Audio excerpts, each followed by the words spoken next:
What's up guys, NepentheZ here and welcome back to another episode of The Road to Glory. In yesterday's episode, just as a test, I asked you guys if you could just drop a thumbs up on the video if you were active and had the capabilities to. And at the time of recording this, which is 3 o'clock in the afternoon, and of course this will go live at 10 PM at night, there is 13,000 likes on the video. That's insane. I genuinely didn't expect that, which is crazy as well because YouTube's been a bit iffy the last few days, so videos are like not really hitting sub boxes properly. They're not tweeting out to the social media platforms automatically like they usually do. So even with views being low, you guys are still here showing up in your masses, and I'm so grateful for you. You have no idea. Of course, we are playing with this team. We talked about this team in the last episode. I think we got to the final. Did we get to the final this time? Or this is a team that I built, if I didn't show it in the last episode. I built this team, some different players for a change because it fits the requirements of the daily knockout tournament. We've got some SBC cards that we don't use often, Insigne and De Rossi there. It's fun to play with them every now and then, you know what I mean? Like, I'm not going to all of a sudden just start playing with those left, right and centre because I missed Hazard, I missed Walcott, I missed Son. But it's fun to have different players in the team, even if just for a daily knockout tournament here or there. And going forwards, if we do play in the daily knockout tournaments going forwards, we will, we'll try some more stuff out. Now, the FUT Champions is around this weekend, so Weekend League is here. You're watching this Friday night. You'll see my first 10 games of FUT Champs Saturday evening. I'm in a position this weekend where I say this quite a lot, and I don't always follow through with my own thoughts and my own advice, but I'm really going to try and just not care this weekend what results I get or how it goes, because I know that at this current point in time, this game is unbelievably broken. There are some huge errors in the game right now. The no-loss glitch is still in effect. EA dropped a patch that they thought had fixed it. I tested it out straight away, and it still worked. And I've been speaking to one of the top EA guys. I explained to him how I did it, the exact circumstances under which it was done. And when I explained that to him, when he reached out to me and asked for some feedback on the issue, I thought at that point they would cut the Weekend League again. More importantly, I thought they'd cut it because next weekend the requirements were BPL only. And now they've removed those requirements, which again made me feel like that they would cut this Weekend League. Not only that, the no-loss glitch is the friendly glitch as well. It's the glitch where what happens is you run a set of circumstances that if you run it, it causes you both to disconnect, and if your opponent runs it, it causes you both to disconnect. But it causes you to disconnect where, by the way of if the result is there, it stands. So if you're winning and it happens, you get the win. If you're drawing or you're losing and it happens, it's like a nothing game. You don't lose, you don't get a loss on your record, you don't get booted off the EA servers, just nothing happens. So it's like a friendly glitch, right? Because it benefits both parties. It benefits the person that's winning and it benefits the person that's losing. And that's the one that they tried to fix first. And I kind of understand why, because with this glitch in the game, it would have allowed people to go 40-0. Lots of people to go 40-0.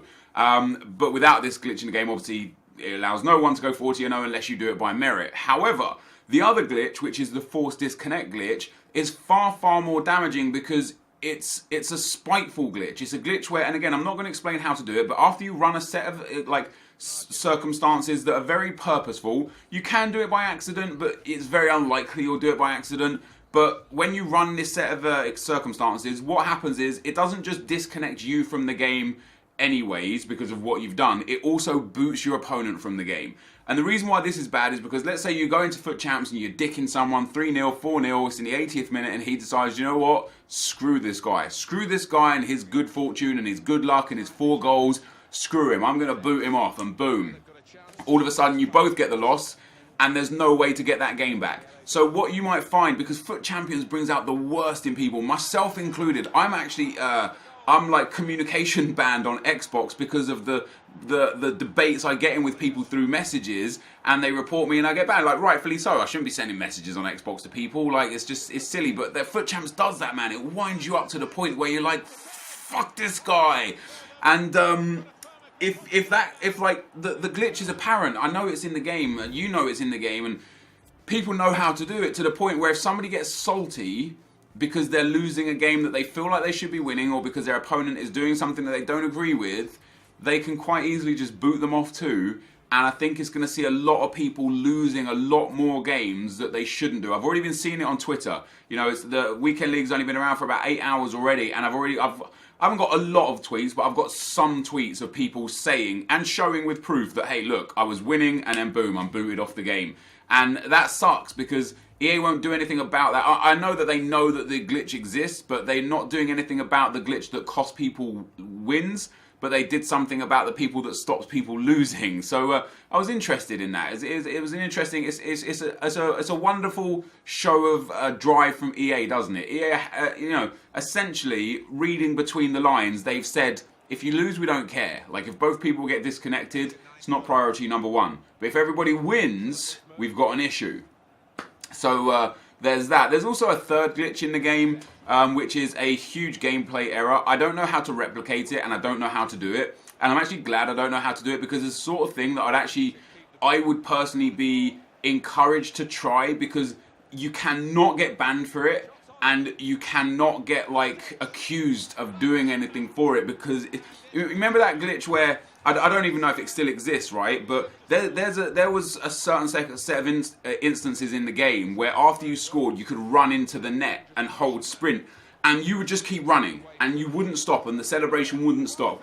What happened is that you was able to run in there for a long period of time. So if you scored a late goal or something, you could just run into the corner of net and keep sprinting, and lo and behold, the timer would just tick on. It wouldn't tick on at the pace it usually does in FIFA. It'd tick on at a real life pace, like 1 second per second. So you would have to run in there for potentially minutes, like real life minutes, if you were that desperate for the win. But that was a bug in the game. That it may well still be in the game. I tried to do it a couple of times just in friendly games. I can't replicate it. I don't understand how you do it or what it does.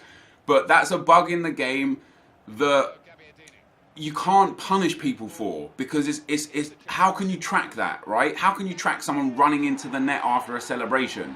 And it's not like you're forcing anyone here or there to do things. Well, there's another error in the game that is very similar to that, but is far less time consuming and again untrackable. And when it comes down to a glitch like that, it temptation wavers in your face, doesn't it? When, like, if I said to you there was a bug where, let me just make up something hypothetically, right? So let me say to you there was a bug where if you rolled the ball to the halfway line and just held the left bumper, no player would ever tackle you, but the ball would also never go out of play.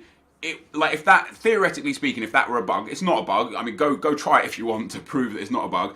Theoretically, if that were a bug, and you're 1-0 up or a goal up or 2 goals up in a really tense game, you would just be like, should I just go and stand on a halfway line and hold the left bumper so that I could just see this game out and get the win? And it would just ruin the game. Well, there is something like that. It's not that or anything near that, but there is something like that that's basically in the game that you can't stop. I don't know how it's triggered, which I'm glad I don't know how it's triggered, because I don't want it to become popularized. But it's undetectable. You cannot possibly get banned for it, and it is genuinely game breaking. So there are still 3 bugs in this game right now that are going to cause issues for FUT Champs this weekend, which makes me sit there and think, you know what, I don't care where I finish this weekend. I need, like, I think 16 or 12 wins or something to get to Elite for the month. As long as I get to Elite for the month and any stage of Gold for the week, so that I auto-qualify for next week. Not that even that's a big deal, because I could just go and play through qualification anyway, but as long as I get Gold for the week and Elite for the month, I just don't care where I finish. So you'll see here, this footage that I've got right now is footage that I live streamed. The quality's not quite as good as the quality normally.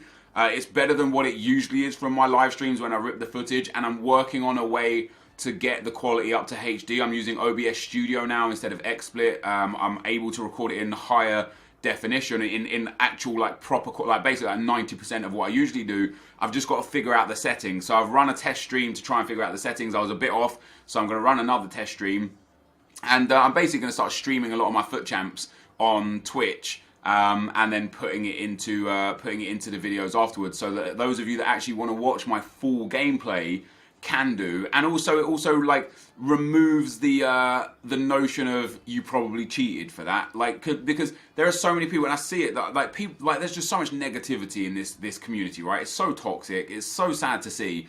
But anytime anyone does anything good in FIFA, anyone gets up to elite or to gold, or for the first time, or if they get into top 100 and stuff, people just call foul straight away. People are like, you cheated, you used a no loss glitch, you forced DC me, you used stat cards, use this, use that. And it's just sad that it's so toxic, to the point where, even though I show you my games anyway, it would be fun to let you see everything that I do. Just for the sake of showing you everything that I do, I guess. But anyway, how are you guys getting on in FUT Champs? I hope you're doing well. I hope you don't get any DC glitches or anything like that against you. That would be sad. I want everyone to have the best possible experience. And something else that interested me as well. EA released some numbers that across all platforms, bear in mind that is only Xbox One, PlayStation 4, and a minor amount of people on PC, they have 6 million people playing FUT Champions. And I cannot believe that. I literally just don't believe it. It's not one of those phrases where I'm saying I don't believe that, but secretly, you know, it's believable. I genuinely think they're lying, or I think that they've misrepresented that value. Like, is it 6 million people that have just played FUT Champions from day one till now? Is it including daily knockout tournaments, or is it only weekend league? And is it 6 million people per weekend, or just 6 million people in total? Because if it's 6 million people per weekend, and let's say Xbox has a 40% share of that, I'd say that's a bit fair. Maybe PlayStation has a 50% share and PC has a 20% or less share, probably less. But 40% of that would be what, like 2 million people basically. A little bit more than 2 million people, right? 2 million people do not play FUT Champs every weekend on Xbox. I know that there's a lot of people that go just play a couple games here or there, can't play all the games and stuff, but 2 million people do not play. They just do not. I can't believe it. That's what I'm saying. I can't believe it. I'd love to know more on that. So if you guys have any more information about EA's claim that 6 million people play FUT Champs, I would love to see the article myself, because I just heard it third hand, which is, again, could be my mistake for not doing the research and not actually learning what the 6 million people is broken down into. But I struggle to get my head around the fact that 6 million people play FUT Champs. Crazy, absolutely crazy. And then when it breaks down to that, if that's true, and even if it's true to the point where, say, 2.2 or 2.4 million people play FUT Champs on Xbox, I ranked monthly about 155th last month.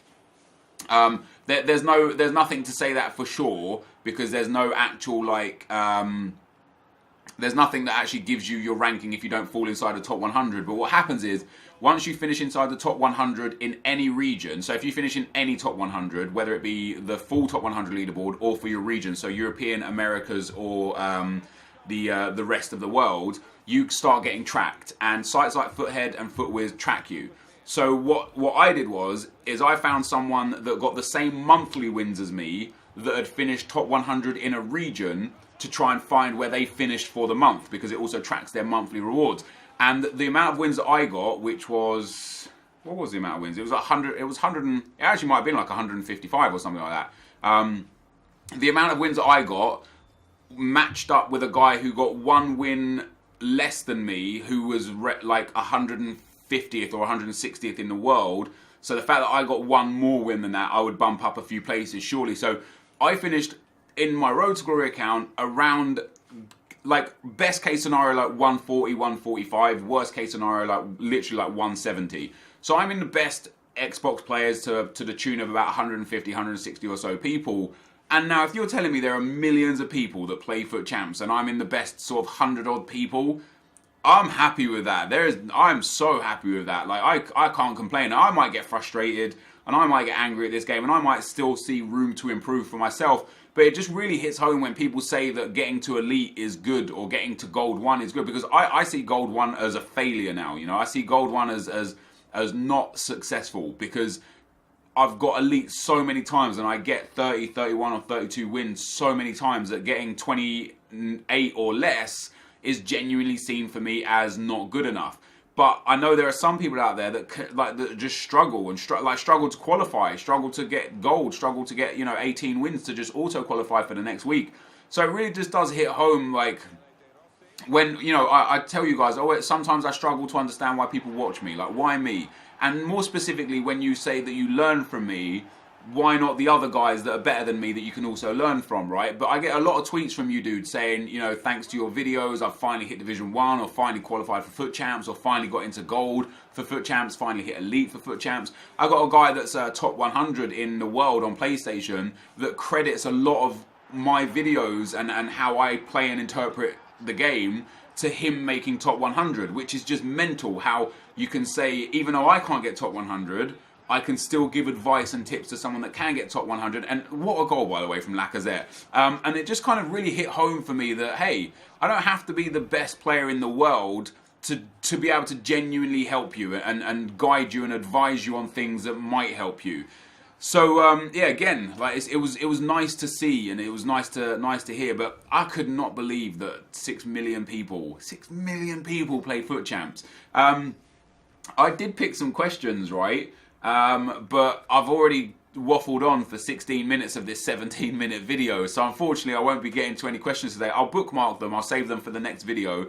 But yeah, if you guys are interested in seeing me live stream my FUT Champs, I will be doing it this weekend. It's going to be interesting because I've live streamed 10 games once, and I won 9 and lost 1 of those. But I know that on live streams, people get cherry-picked, they get sniped, and people tend to just try to be more of a dick against them just for the sake that they're on the stream. So I would be very intrigued to see exactly where I finish in a situation where I'm under even more intense pressure than normal, because I'm not used to it. And, you know, my hat's off to people like Nick and Castro, who aren't pro players but are high-end players playing, you know, in the public eye, on Twitch, on stream, because they just get shit all the time. Like, you know, Nick gets a lot of shit from people that try and find him. Like, he gets a dude that's in the top 100 that purposely waits for him to try and match up against him, to try and beat him. I know Castro gets a lot of people that when they realise it's him, they just turn into dicks and play like dicks. And I'm going to have to put myself through that just for the sake of entertainment. Should be a lot of fun. Anyway, guys, this is the end of the video. Thank you for watching. Hopefully you enjoyed it. And I'll see you next time. I'm out. Peace.